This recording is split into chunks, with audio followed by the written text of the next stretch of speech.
Now, it's one thing to understand our pointers and our variables and our classes and all of the different things that we have going on in the application.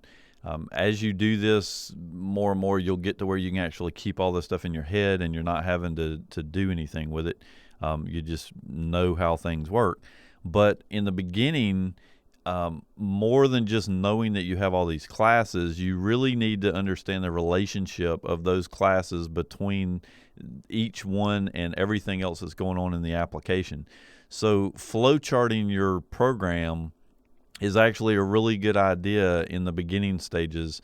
Again, eventually you'll get to where you do all this stuff in your head and you know how everything looks. But in the beginning, or even if you're trying to figure out how some other program works, it's a pretty good idea to go through and flow chart stuff. So as an example, typically what you want to do is you want to know what all of your global variables are. So you're going to have some definition of the global variables, you know, what you named them, what type of variable they are, and maybe even what they're initialized to.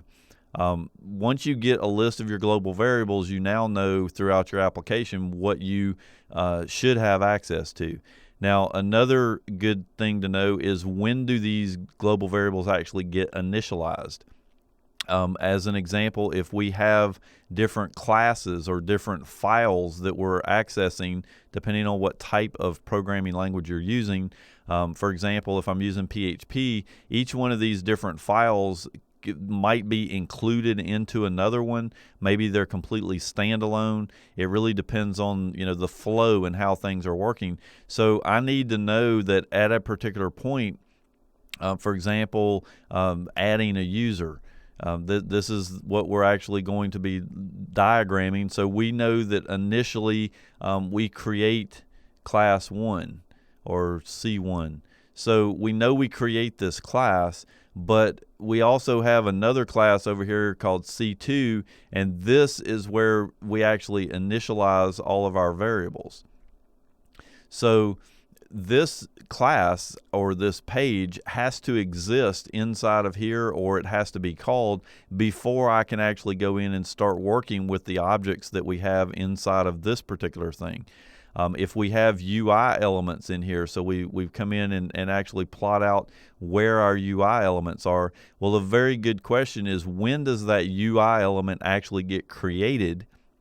And then do I have access to that UI element from all of the different pieces when I'm ready to access them? You know, for example, what elements in C1 does C2 depend on?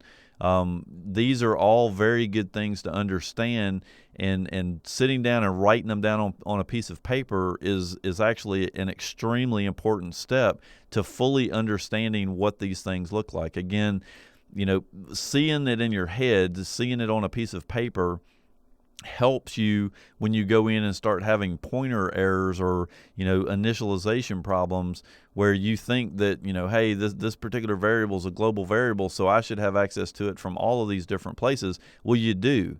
That's not really the question. The question is that if this variable happens to be a pointer, then when are we actually initializing that pointer? Because I can declare this thing up here all day long, but until I actually have a line of code that says that G1 equals, you know, some other thing, G1 really is going to cause a seg fault or cause a problem in the program. So I need to understand when that happens, where it happens, and then, you know, depending on the sequence of events, is that already, you know, something that I can work with or not?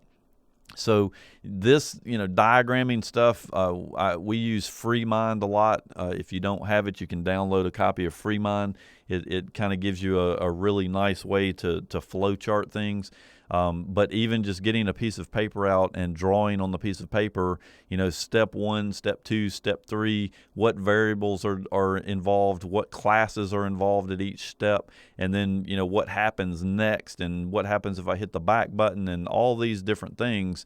In the initial stages of learning a new language and learning how to program at all, it's extremely important to go through and do that.